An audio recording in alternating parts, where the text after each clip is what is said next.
Good morning all dear student. I Narendra Maurya. आज हम metrology and measuring instrument में चौथा चैप्टर स्टार्ट करने आ रहे हैं, जिसका नाम है measurement of screw thread and gauges. तो आज जो हमारा चैप्टर है इसका नाम है measurement of screw thread and gauges. तो गेजेस कौन कौन से होते हैं, गेजेस के बारे में पढ़ेंगे, साथ में स्क्रू थ्रेड क्या होते हैं इनके बारे में पढ़ेंगे। तो आज हम मेजरमेंट करेंगे of screw thread and gauges का। ठीक है, अगर हम बात करें स्क्रू थ्रेड का मेजरमेंट के मतलब क्या है यहाँ पे, जैसे आपने देखा होगा नट और बोल्ट होते हैं, उसमें चूड़ियाँ बनी होती हैं। उन चूड़ियों में अगर हम बात करें तो थ्रेड बने होते हैं इस तरह से। तो जो नट या बोल्ट में जो थ्रेडिंग बनी होती है तो उसका मैक्सिमम डायमीटर कितना होता है, मिनिमम डायमीटर कितना होता है आपका, और इफेक्टिव डायमीटर कितना होता है, साथ में आपकी जो पिच होती है पिच कितनी होती है, इन सब का मेजरमेंट हम करते हैं। ठीक है, मतलब किसी भी टीथ का मैक्सिमम डायमीटर कितना है, मिनिमम डायमीटर कितना है, इफेक्टिव डायमीटर कितना है, या फिर पिच कितनी है, ये मेजरमेंट हम किस में सीखेंगे, इसी चैप्टर के अंदर सीखेंगे कि मेजरमेंट ऑफ स्क्रू थ्रेड कैसे होता है। तो हम उन डिवाइस के बारे में पढ़ेंगे इसमें जिनकी सहायता से स्क्रू थ्रेड या फिर थ्रेड की हम बात करें चूड़ियों का मेजरमेंट करा जाता है। और साथ में इसमें हम कुछ गेजेस का भी यूज़ करेंगे जिससे मेजरमेंट करते हैं। और जो गियर्स होते हैं, आपने गियर के बारे में पढ़ाई होगा, तो गियर में जो टीथ होते हैं, दांत होते हैं, गियर में जो टीथ होते हैं उन दांत का भी हम मेजरमेंट करेंगे। ठीक है, उसका एक्सटर्नल इंटरनल डायमीटर, साथ में हम उसका थिकनेस वगैरह भी मेजरमेंट हम करते हैं। तो इसमें हम आज पढ़ेंगे कि किसी भी स्क्रू थ्रेड जो चूड़ियाँ होती हैं, साथ में जो गियर होते हैं उसमें दांत होते हैं, उनका मेजरमेंट कैसे करते हैं। ठीक है, तो मेन आपका जो चैप्टर है इसमें हम स्क्रू थ्रेड तथा साथ में गियर के जो टीथ होते हैं उनका मेजरमेंट करेंगे with the help of different devices. ठीक है, तो स्टार्ट करते हैं फिर इस चैप्टर को। ठीक है, तो आज सबसे पहले हम पढ़ेंगे टर्मिनोलॉजी ऑफ स्क्रू थ्रेड। ठीक है, तो इसमें अगर हम बात करें टर्मिनोलॉजी ऑफ स्क्रू थ्रेड क्या होती है, जैसे हम स्टार्ट करने आ रहे हैं मेजरमेंट ऑफ स्क्रू थ्रेड। तो थ्रेड पहले क्या होती है सबसे पहले हम ये पढ़ेंगे, तो इसके बाद हम पढ़ेंगे थ्रेड का मेजरमेंट कैसे होता है। ठीक है, सबसे हम पहले पढ़ लेते हैं थ्रेड क्या होती है, फिर इसकी टर्मिनोलॉजी कौन कौन सी टर्म्स होती हैं इसमें। तो आपकी अगर हम बात करें, इस डायग्राम में दिख रहा है आपको, इसमें हम बात करते हैं सबसे पहले जो हमारा थ्रेड है, ये थ्रेडिंग बनी हुई चूड़ियाँ बनी हुई हैं यहाँ पर। ये क्या है यहाँ पर इस डिज़ाइन में चूड़ियाँ बनी हुई हैं। चूड़ियों में जो टॉप वाला पोर्शन होता है, इसका जो चूड़ी होती है हमारी थ्रेड होती है इस तरह से, इसका जो टॉप वाला पोर्शन होता है, इसके टॉप वाले पोर्शन को कहते हैं क्रेस्ट कहते हैं, क्रेस्ट कहते हैं। और जो सबसे नीचे वाला पार्ट होता है चूड़ियों का जो सबसे नीचे वाला पार्ट होगा उसे हम क्या कहते हैं, रूट कहते हैं। तो चूड़ी का, किसी भी चूड़ी का, जो चूड़ी इस तरह से बनी मान लो, तो चूड़ी का जो ऊपर वाला पार्ट होगा, सबका जो ऊपर वाला पार्ट होगा उसे तो हम क्रेस्ट कहेंगे, और जो नीचे वाला पार्ट होगा उसे हम रूट कहेंगे। ठीक है, और साथ में क्रेस्ट और रूट को मिलाने वाले को क्या कहते हैं, हम फ्लैंक कहते हैं। ठीक है, यहाँ पर अगर हम बात करें रूट और क्रेस्ट और रूट को मिलाने वाली जो हमारी बीच की लाइन है उसे हम क्या कहेंगे, फ्लैंक कहेंगे, फ्लैंक। ठीक है, तो यहाँ पर अगर और देखें आगे, आप देख रहे हैं यहाँ पर कुछ एंगल बनना है दो चूड़ियों के बीच में। चूड़ियों के बीच में जो एंगल बनता है उससे हम क्या कहते हैं, थ्रेड एंगल कहते हैं। थ्रेड एंगल, चूड़ियों का एंगल कहते हैं, थ्रेड एंगल कहते हैं। ठीक है, और आगे देखते हैं यहाँ पर, आप देखिए यहाँ पर मेजर डायमीटर, पिच डायमीटर और माइनर डायमीटर, ये क्या होते हैं। जैसे अगर बात करें चूड़ियाँ क्या होंगी, इस तरह से बनी होंगी, तो नीचे ही बनी होंगी इस तरह से। तो आपका जो किसी भी थ्रेड में जो बाहरी सतह के साथ जो बीच का व्यास होता है उनका बाहरी, मतलब क्रेस्ट के साथ जो खींचने पे एक लाइन बनेगी, मान लो इस तरह से क्रेस्ट में खींचने पर, क्रेस्ट के साथ खींचने पे एक लाइन बनेगी, उनके बीच का जो व्यास होगा वो हमारा व्यास कैसा होगा, मेजर डायमीटर होगा। और जो नीचे वाला पार्ट होता है रूट और दूसरे का भी रूट के बीच का जो व्यास होगा वो आपका क्या कहलाएगा, माइनर डायमीटर। और आपका जो क्रेस्ट और रूट के बीच से हम एक पॉइंट ले लें सबसे, और वो इससे मिलाने पर एक लाइन बन जाए, ऐसे नीचे से बीच से मिलाने पर एक लाइन बन जाए, तो वो हमारा बनता है पिच डायमीटर। तो आपको समझ में आ गया होगा। आगे हमारा एक डायग्राम और दिया है इसमें जिससे आप और क्लियर कर पाएंगे इसे। ठीक है, आगे देखते हैं इसमें।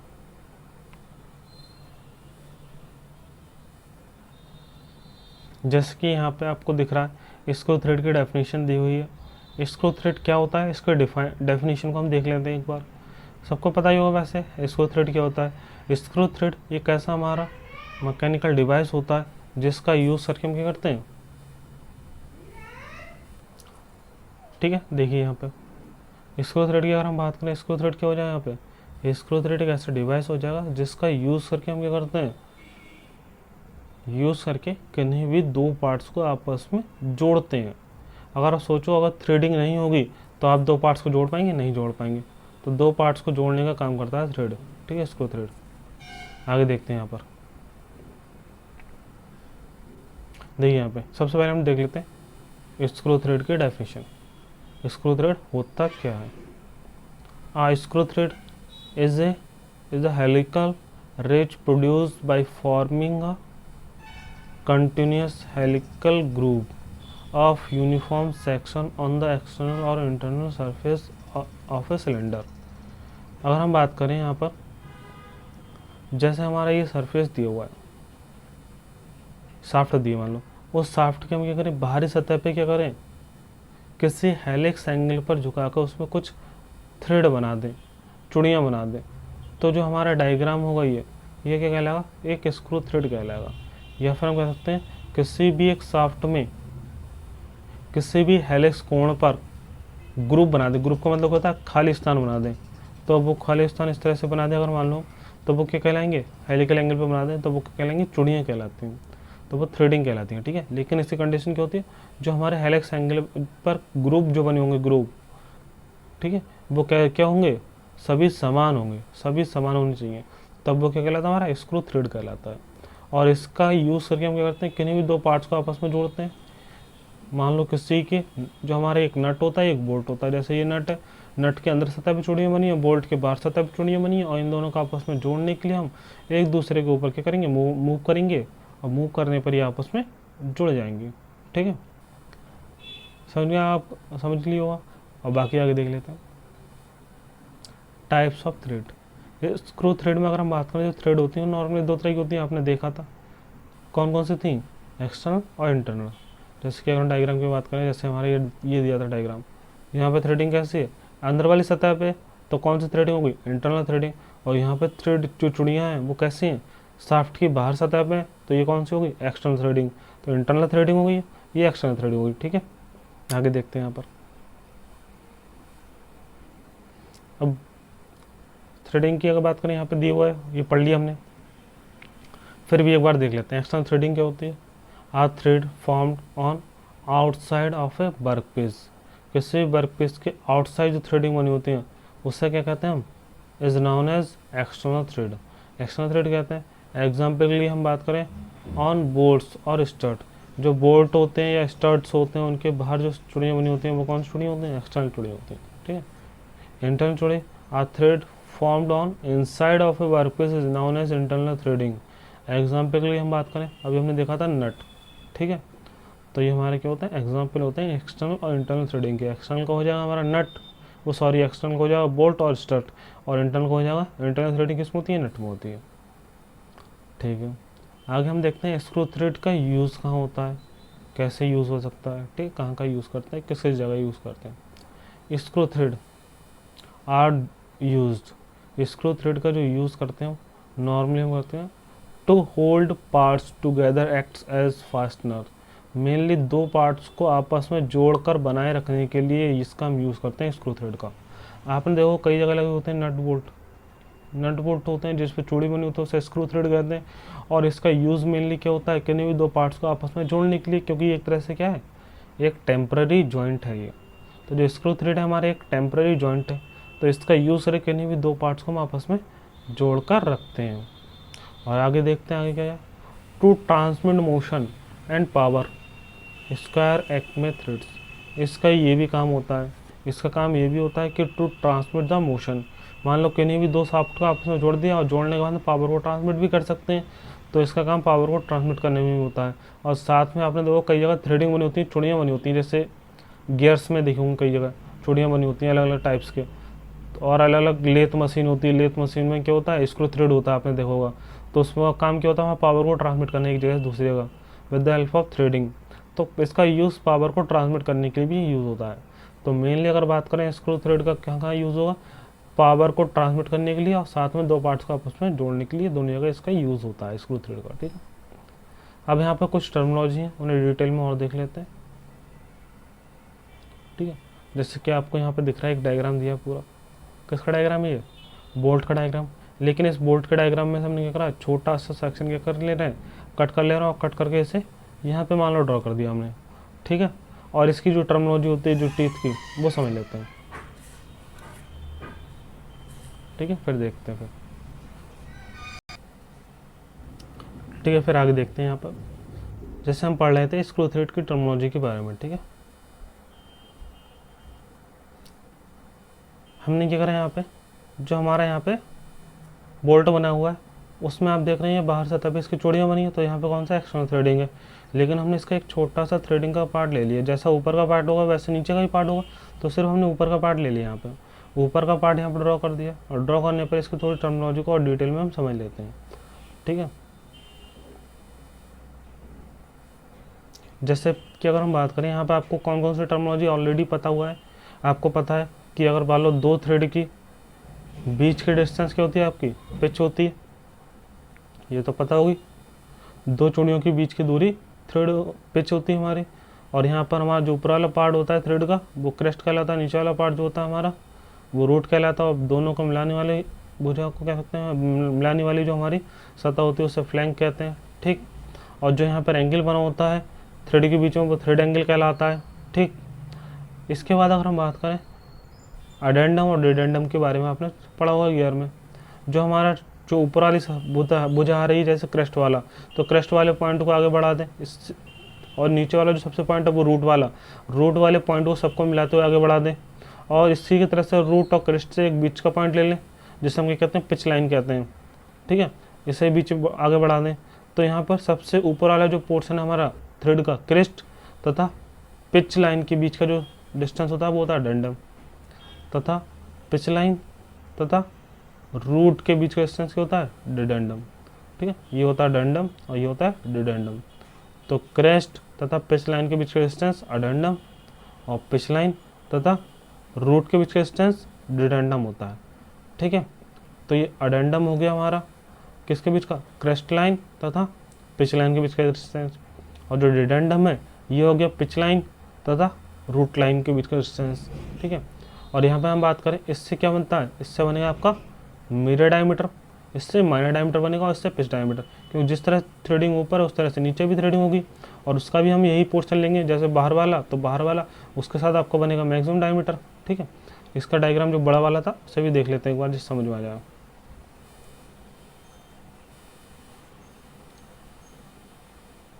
ठीक है। जैसे कि आपको ये वाला डायग्राम दिख रहा है, यहाँ पर अगर बात करें जो बाहर वाला पार्ट ले लें इनका दोनों तरफ, कौन सा पार्ट ले लें हम, इसका क्रेस्ट वाला पार्ट।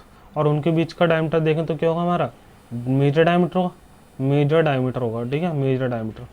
लेकिन जो हमारा नीचे वाला पार्ट होता है इनका रूट और इसका भी रूट, उन दोनों के बीच का जो डायमीटर होगा वो क्या होगा हमारा, माइनर डायमीटर होगा, माइनर डायमीटर, ठीक है।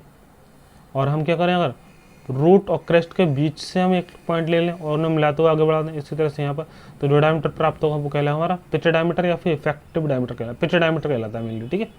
अब हम आगे देखते हैं, यहाँ पर ये हो गया हमारा पिच डायमीटर। आगे देखते हैं, अब जो हमने पढ़ा है उसके डेफिनेशंस लिखी हुई हैं यहाँ पर, एक बार डेफिनेशन को देख लेते हैं।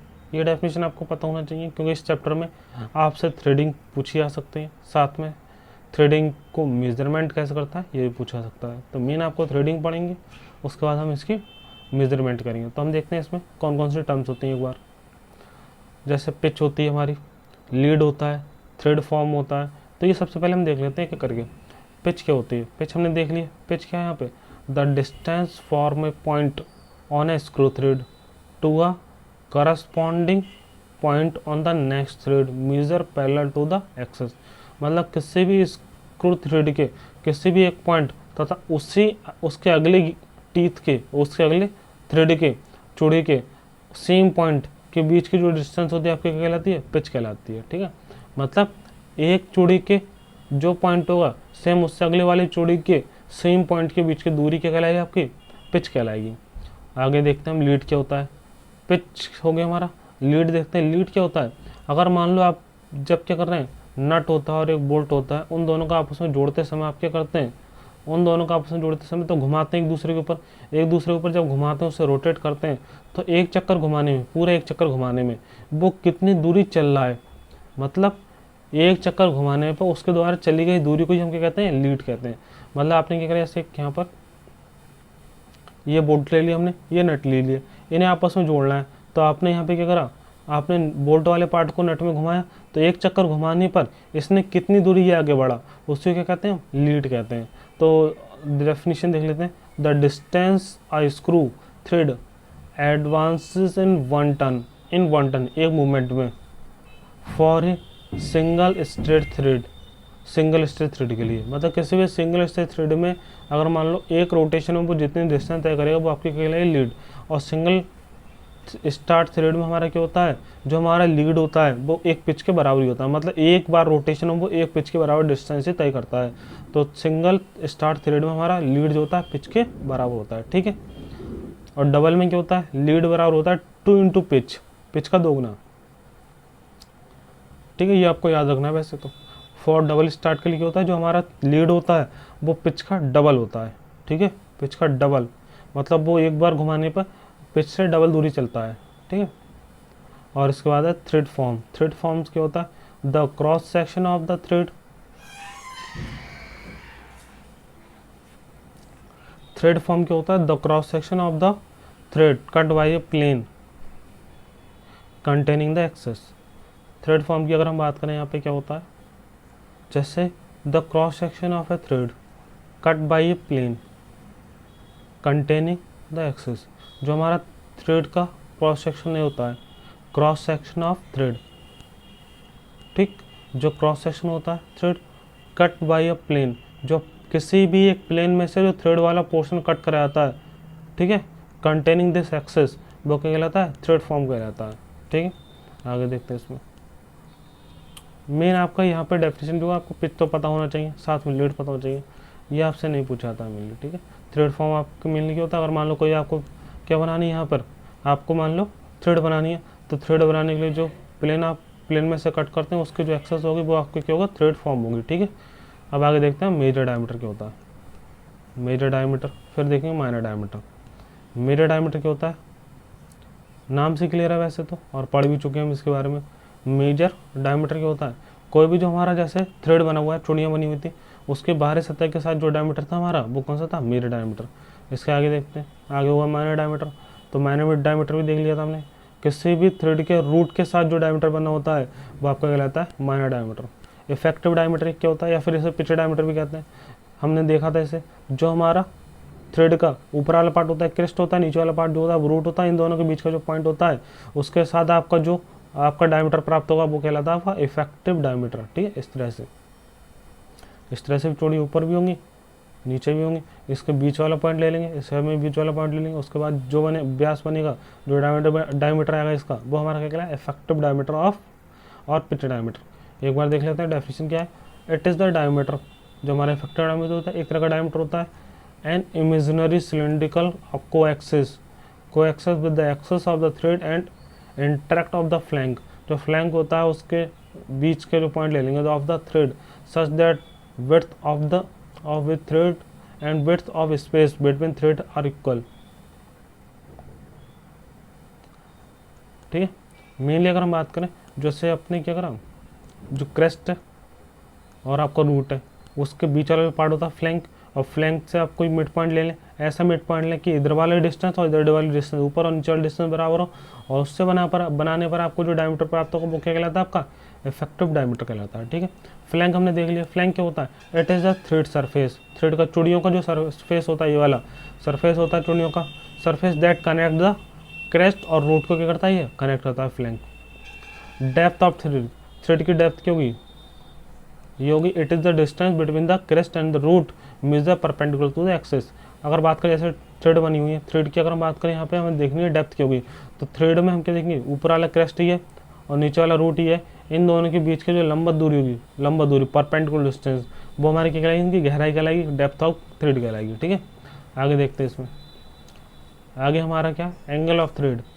एंगल ऑफ थ्रेड हमने देख लिया क्या होता है, included angle between sides of thread, जो हमारे दो जो चूड़ियाँ बनी हुई हैं, चूड़ियों के बीच में जो एंगल होता है वो हमारा क्या कहलाता है, एंगल ऑफ थ्रेड कहलाता है। Angle of thread, included angle between sides of thread measure in axial plane, axial plane में जो चूड़ियों के बीच का जो एंगल होता है उसे हम कहते हैं एंगल ऑफ थ्रेड कहते हैं, ठीक है। इसके बाद है हेलिक्स एंगल। हेलिक्स एंगल क्या होता है ये देख लेते हैं एक बार। Angle that the thread makes with the plane perpendicular to the thread axis. मतलब कोई भी अगर बात करें हेलिक्स एंगल क्या होता है, एंगल दैट द थ्रेड, जो थ्रेड है वो हमारा एंगल जो बना रही है with the plane perpendicular to the thread axis, मतलब किसी भी चूड़ियों का जो एक्सिस है मान लो, ठीक, उस चूड़ियों के एक्सिस के साथ जो आपके जिस कोण पर आपकी चूड़ियाँ झुकी हुई हैं, ठीक है, मेनली बात करें हमारा जो हमारी चूड़ियाँ जिस एंगल पर झुकी होती हैं उसी को हम क्या कहते हैं, उसका थ्रेड हेलिक्स एंगल कहते हैं, ठीक है।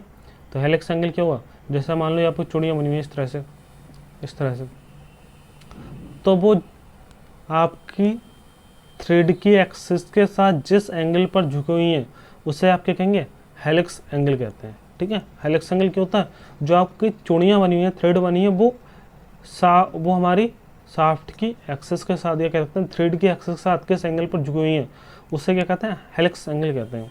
इसके बाद फ्लैंक एंगल। फ्लैंक एंगल में क्या होता है, जो हमारा फ्लैंक वाला पार्ट होता है, जैसे आपने देखो चूड़ियों का, चूड़ियाँ इस तरह से होती है, तो आपको जो फ्लैंक वाला पार्ट होता है, फ्लैंक वाला पार्ट, उस फ्लैंक वाले पार्ट का क्या एंगल होता है, कैसे, जब अगर मान लो हमने इसमें जो हमारा पूरा था, ये पूरा क्या था, पूरा था थ्रेड एंगल, पूरा थ्रेड एंगल था, लेकिन इसके बीच से हम पार्ट्स डिवाइड करते हैं 20 से, और जो हमारा फ्लैंक वाला है, फ्लैंक वाला परपेंडिकुलर से जो एंगल बनाएगा वो एंगल क्या कहलाएगा, फ्लैंक एंगल, ठीक है। तो फ्लैंक एंगल क्या होता है, it is the half the included angle of the thread, मतलब थ्रेड एंगल एक तरफ से होता है, उसका आधा हम क्या करते हैं, वो एंगल हमारा बन जाता है फ्लैंक एंगल, क्योंकि यहाँ से और इसके बीच का एंगल क्या होता है, फ्लैंक एंगल होता है। अडेंडम देख लीजिए, अडेंडम क्या होता है, it is the distance between the crest, crest वाला पार्ट था हमारा, क्रेस्ट वाला पार्ट ये था, क्रेस्ट और किसके बीच का एंगल था हमारा ये, it is the distance between the crest and the pitch line measure perpendicular to the axis. जो हमारा यहाँ पे था पिच वाला यहाँ पे, और जो हमारा क्रेस्ट वाला ये, इन दोनों के बीच का जो हमारा डिस्टेंस था वो क्या था, अडेंडम था। और इसी तरह से अडेंडम क्या था हमारा, हमारा पिच लाइन तथा हमारा रूट के बीच का डिस्टेंस क्या था हमारा, अडेंडम होता है। आगे देखते हैं, अब हमारा स्टार्ट होगा मेन पार्ट, ठीक है, लेकिन इतना हमें पता होना चाहिए तभी हम आगे का समझ पाएंगे, जब इतना ही नहीं पता होगा तो आगे कैसे पढ़ेंगे। तो अगला हमारा अब स्टार्ट होता है यहाँ पे measurement of various element of thread. Thread के अब मेजरमेंट करेंगे, कौन कौन से एलिमेंट हम मेजरमेंट करते हैं थ्रेड के किस किस चीज़ को हम मेजर करेंगे यहाँ पर। तो मेजरमेंट ऑफ थ्रेड में क्या क्या मेजर करते हैं देख लेते हैं। To find out the accuracy of a screw thread it will be necessary to measure the following, मतलब किसी भी थ्रेड की एक्यूरेसी के लिए आप ज़रूरत होती है कि आप इन चीज़ों को मेज़र करें, इन चीज़ों का मेजरमेंट करें। किस किस का मेजरमेंट करना है हमें, मेजर डायमीटर,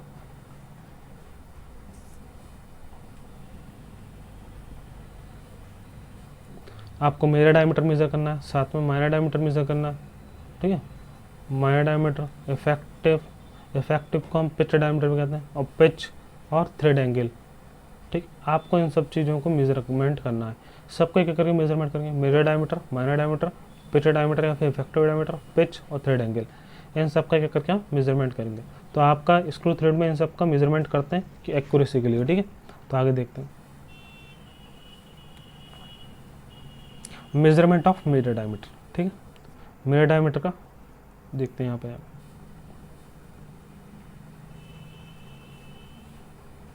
देखिए यहाँ पर अब हम स्टार्ट कर रहे हैं मेजरमेंट ऑफ मेजर डायमीटर का। सबसे पहले जो मेजर डायमीटर होता है, बड़ा वाला जो व्यास होता है किसी भी स्क्रू थ्रेड का, उसका मेजरमेंट कैसे करते हैं इसमें देखेंगे हम। तो the instrument which is are use to measure the major diameter, मतलब किसी भी थ्रेड का, स्क्रू थ्रेड का मेजर डायमीटर या फिर कहते हैं बड़ा वाला जो व्यास होता है उसे मेजर करने के लिए हम जो डिवाइस यूज़ करते हैं उसका नाम होता है बेंच माइक्रोमीटर। तो याद रखना है सबसे पहले आपको, जिसका डायग्राम आपको दिया गया है, आप देख सकते हैं बेंच माइक्रोमीटर का डायग्राम आपको दिख रहा होगा, ठीक है।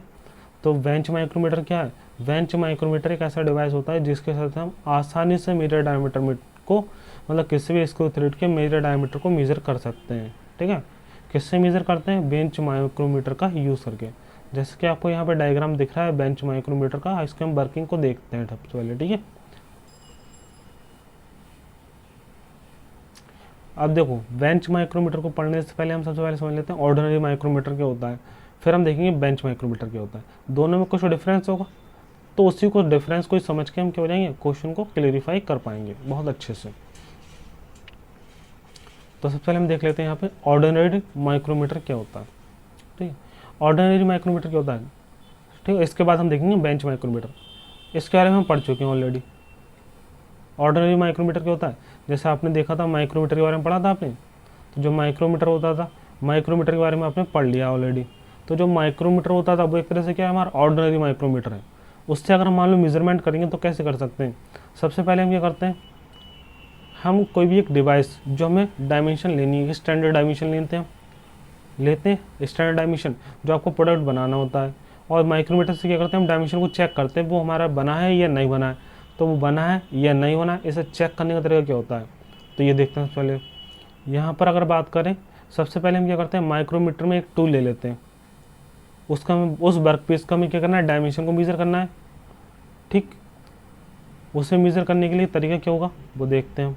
मेजर डायमीटर नापना है अगर आपको, तो मेजर डायमीटर कैसे नापेंगे ये देखते हैं।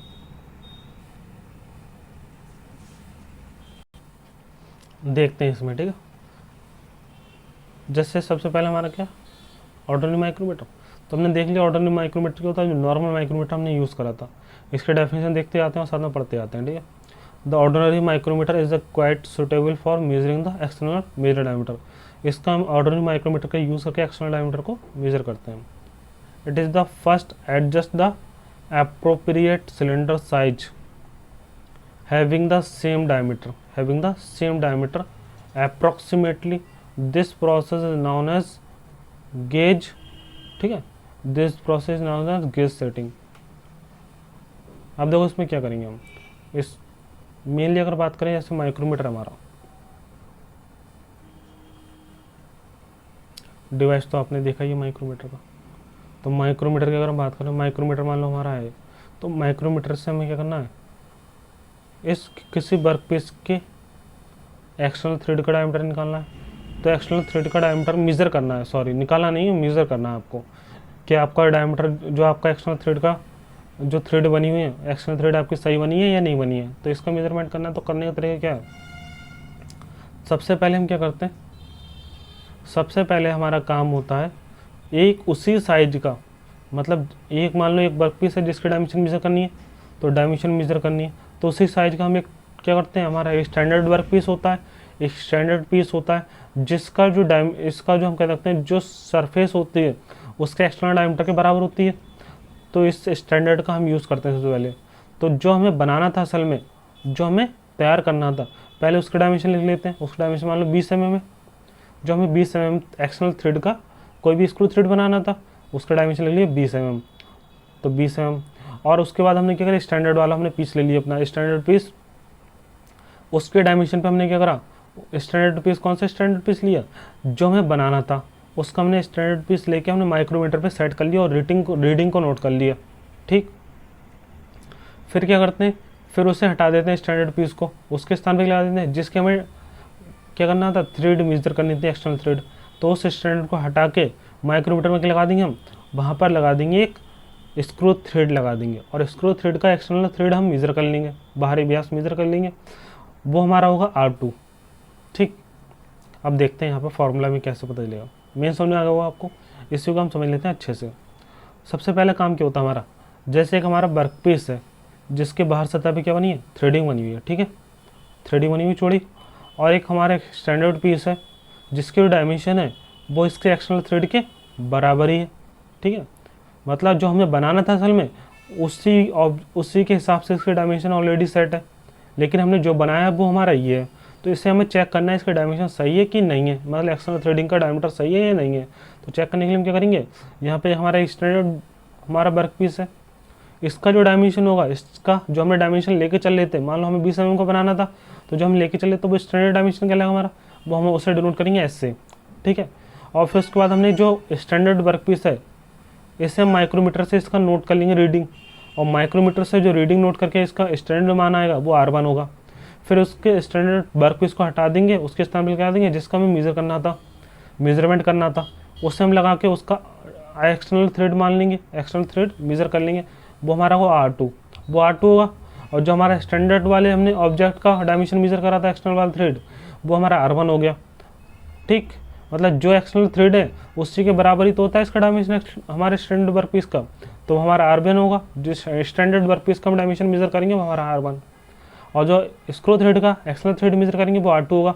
और जो डायमेंशन हमें चाहिए थी वो हमारी क्योंकि S होगी स्टैंडर्ड डायमेंशन, और जो हमारा S है और R1 है और R2 को इस फॉर्मूले में पुट करेंगे, तो then the mirror diameter equal to capital D equal to होता है S plus minus R1 minus R2 होता है।